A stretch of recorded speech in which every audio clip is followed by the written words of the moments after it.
Friends, welcome to my channel. तो चलिए आज देखते हैं मैथमेटिक्स का चौथा सेट, यूपीएससी सी सेट का प्रीवियस क्वेश्चन, और वो भी ट्रिकी मेथड से लेकर प्रत्येक थर्सडे को मैं उपस्थित रहता हूँ।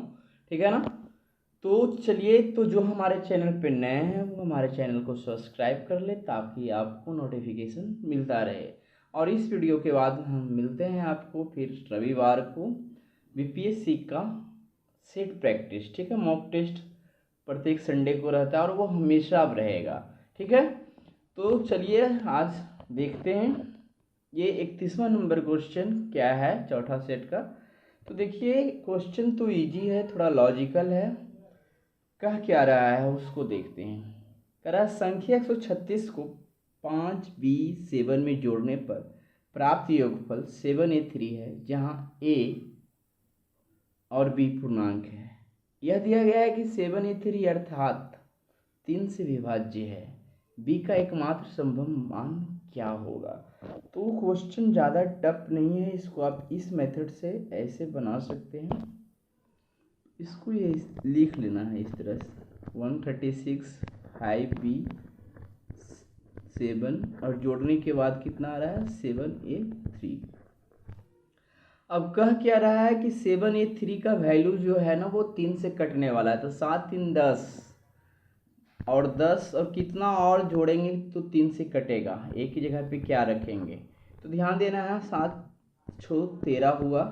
ठीक है, और यहाँ 2 लाने के लिए, ठीक है ना, मिनिमम यदि मिल ही रहा है 3 से 12 जब आ जाए तो 3 से तो कट जाएगा, लेकिन यहाँ 2 लाने के लिए यहाँ कितना रखना पड़ेगा।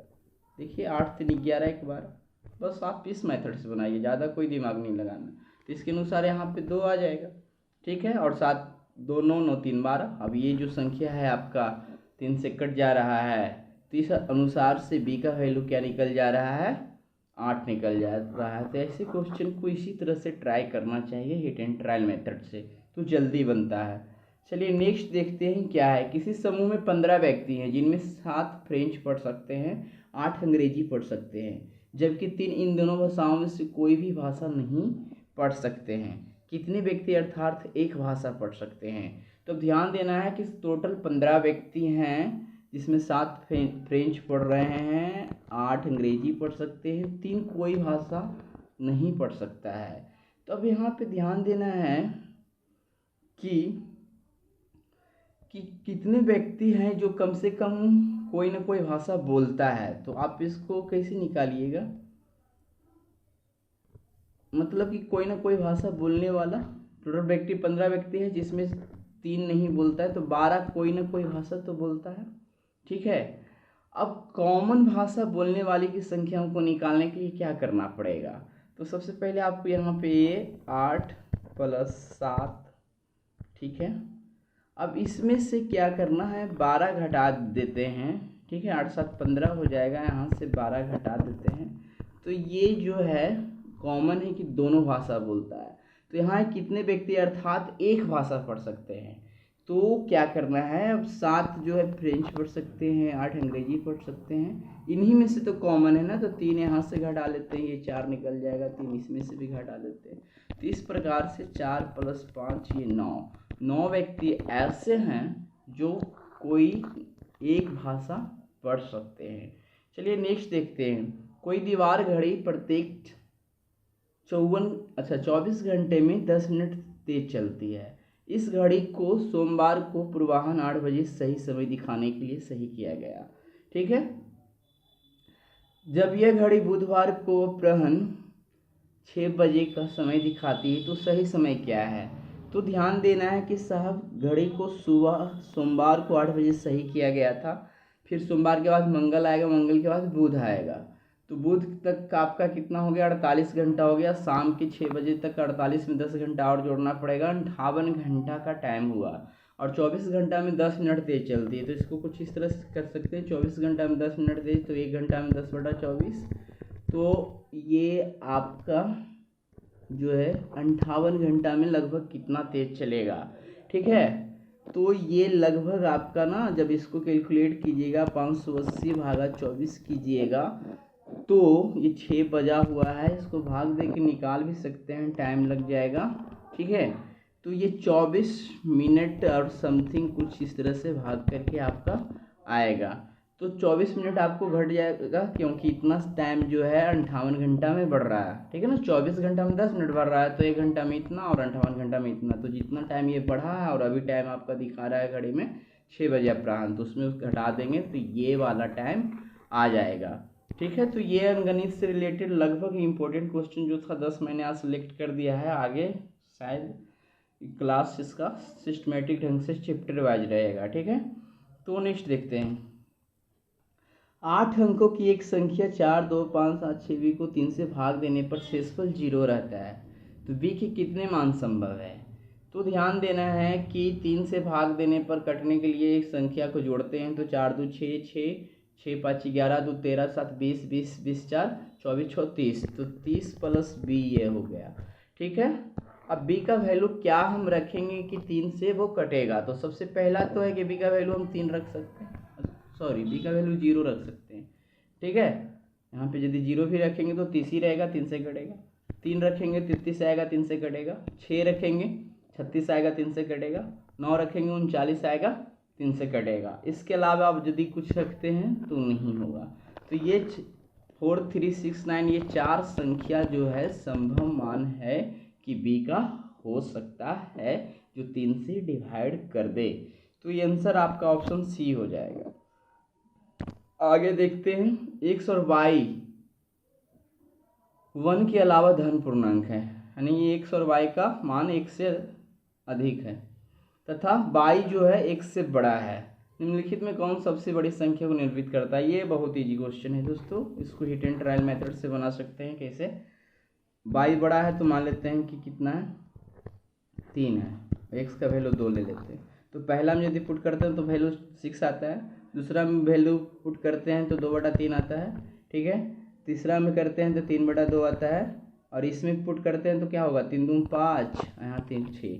अब ये 6 है, इसको करते हैं तो ये 0.66 कुछ आएगा, ये आएगा वो 1 पॉइंट समथिंग 1.5, और ये कितना आएगा 6 48।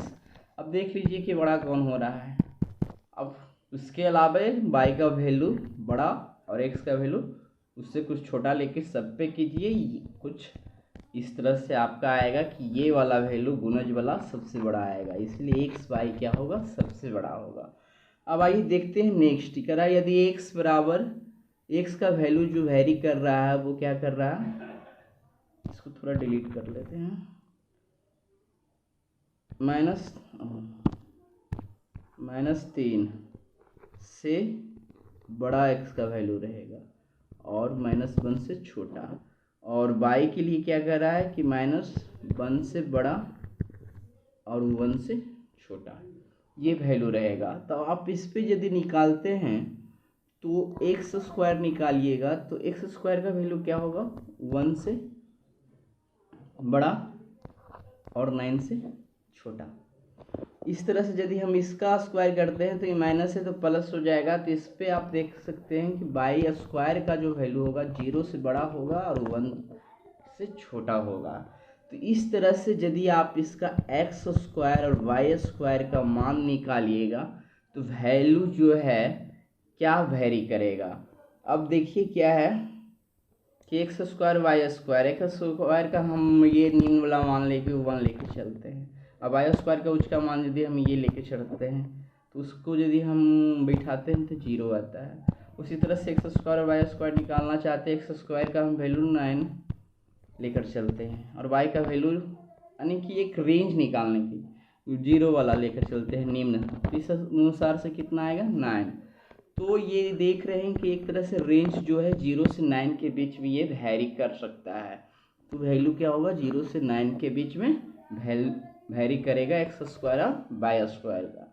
नेक्स्ट है कि किसी वृत्त की परिधि पर समान दूरी पर 24 बिंदु हैं, इसमें से शीर्ष के रूप में 3 बिंदुओं को समुच्चय से अधिकतम कितने समबाहु त्रिभुज बनेंगे। अब इस पे इस तरह से है, अब बराबर बराबर दूरी से मिला के इस तरह से समबाहु त्रिभुज बनाना है, ठीक है, उसी बिंदु को मिलाकर तो कितने समबाहु त्रिभुज बनेंगे। तो ऐसे क्वेश्चन का क्या कीजिए आप 24 बिंदु है, 3 बिंदु की ज़रूरत है, तो इस अनुसार से बराबर दूरी पे ये 8 क्या है समबाहु त्रिभुज बन सकते हैं।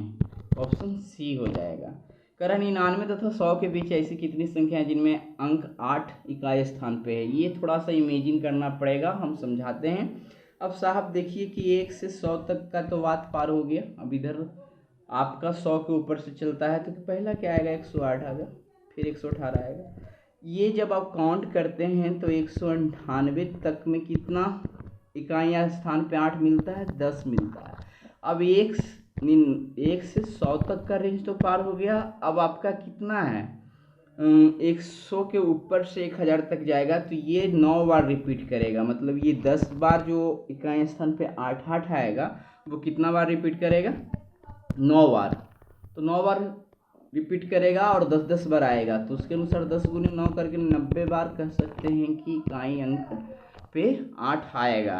ठीक है, इस क्वेश्चन को आप कमेंट में पूछ सकते हैं। चलिए नेक्स्ट देखते हैं। एक पट पर 4 क्षैतिज और 4 ऊर्ध्वाधर रेखाएं हैं जो परस्पर समांतर और समदूरस्थ है। इनमें अधिकतम कितना आयत और वर्ग बनाए जा सकते हैं। समदूरस्थ थोड़ा सा ये बनाने में तो होगा नहीं, ठीक है। 4 क्षैतिज, ठीक है, अच्छा 4 ही,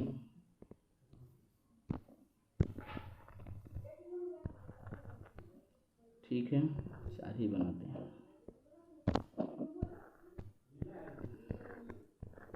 1 2 3 4, अच्छा 4 ज़्यादा बन जा रहा है, इतना ही पे रहना है, ठीक है। तो 4 क्षैतिज, 1 2 3 4 और 4, तो 4 क्षैतिज और 4 ऊर्ध्वाधर लाइन खींचती है, ये समांतर और समदूरस्थ है। तो कितने आयत और वर्ग बनाए जाएंगे। तो ऐसे वाले के लिए आपका ये किस रूप में है 3 गुने 3 के घर के रूप में है। तो इसमें जो बनाए जाएंगे 1 का स्क्वायर प्लस 2 का स्क्वायर 3 का स्क्वायर, ये होता है ट्रिक। 3 3 9,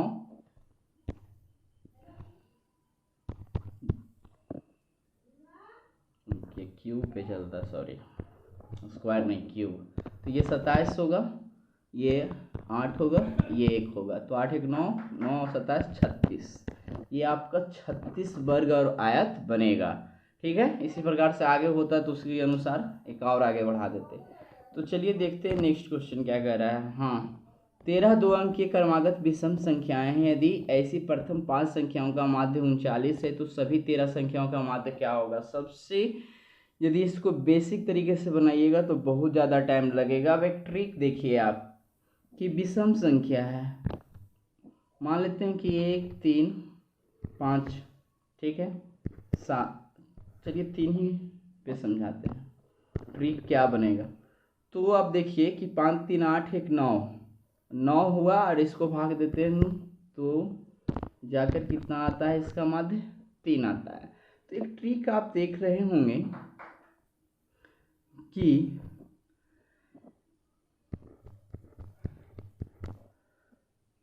वो ट्रिक काम यहाँ पे नहीं कर रहा।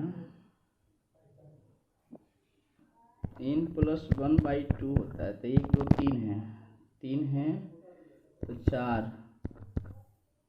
बटा 2, अच्छा ठीक है। हाँ, तो देख रहे हैं कि पिछला संख्या जो है माध्य आ रहा है। आगे और देख सकते हो 1 3 5 7 9। अब जब इसको कीजिएगा तो यहाँ पे माध्य जो है ये 5 आएगा। तो जितनी संख्या रहे, जैसे यहाँ 3 संख्या है तो उसमें एक जोड़ के आधा कीजिए, वो क्रम निकल जाएगा कि कौन सी क्रम उसकी क्या होगी माध्य संख्या होगी। तो यहाँ 3 था, 4 करके हमने भाग दिया, 2 आया, नहीं दूसरा संख्या 3 है, ये माध्य हो गया। अब यहाँ 1 2 3 4 5 है, 6 हो जाएगा और उसको भाग देते हैं तो तीसरा संख्या, तो 1 2 3 तीसरा संख्या 5 है। तो अब यहाँ देखिए यदि ऐसी प्रथम 5 संख्याओं का माध्य 39 है तो अब एक तरह से समझ सकते हैं कि बीच वाला संख्या निकल गया। 5 संख्या है तो देखिए, तो इसके पहले क्या होगा 37 और इधर 35, ठीक है, इधर क्या हो जाएगा 41 और 43। तो आपका निकल गया इससे ये कि जो 5 संख्या का माध्य 39 दिखा रहा है और आगे सभी 13 संख्या है तो 8 संख्या और है। 8 संख्या और है तो 8 संख्या और क्या हो जाएगा देख लीजिए। 43 के बाद क्या होगा, 45, 47, 49, 51, 51 के बाद 53, 53 के बाद 55, 57, 59 है ना। 8 संख्या और चाहिए, 1 2 3 4 5 6 7 8 9 10 11 12 13। अब ये 13 संख्या का माध्य निकालना है तो क्या होगा, तो अब क्या कीजिएगा, 13 में हम एक जोड़ते हैं, हम आधा करते हैं, 7वां संख्या कौन है, तो 1 2 3 4 5 6 7, 47 है 7वां संख्या। ठीक है, तो 47 जो है हो जाएगा क्या, माध्य। तो बिना इसको आप क्या कर सकते हैं, ज़्यादा पेन चलाए हुए, मतलब ज़्यादा माइंड पर प्रेशर दिए हुए ये क्वेश्चन को आप सॉल्व कर सकते हैं ट्रिकी मेथड से। क्रमागत विषम संख्या का जो औसत होता है या माध्य होता है वो क्या होता है, जितनी संख्या दिया हुआ है उसमें से एक जोड़ के भाग करना है और जो आएगा वो संख्या के क्रम को काउंट करके बता देना है। तो इस प्रकार से आप इसको सॉल्व कर सकते हैं, यहाँ आंसर हो जाएगा 47। तो आज के वीडियो में इतना ही, वीडियो को अधिक से अधिक शेयर करें, ठीक है। चलिए, तो आज की वीडियो में इतना ही, अब मिलते हैं रविवार को मॉक टेस्ट में, और एग्ज़ाम से रिलेटेड इम्पोर्टेंट कुछ न्यूज रहेगा तो उसे लेकर उपस्थित रहेंगे, ठीक है। अब सर्दी बुखार कुछ था वो ठीक हो गया है, तो चलिए रहने देते हैं।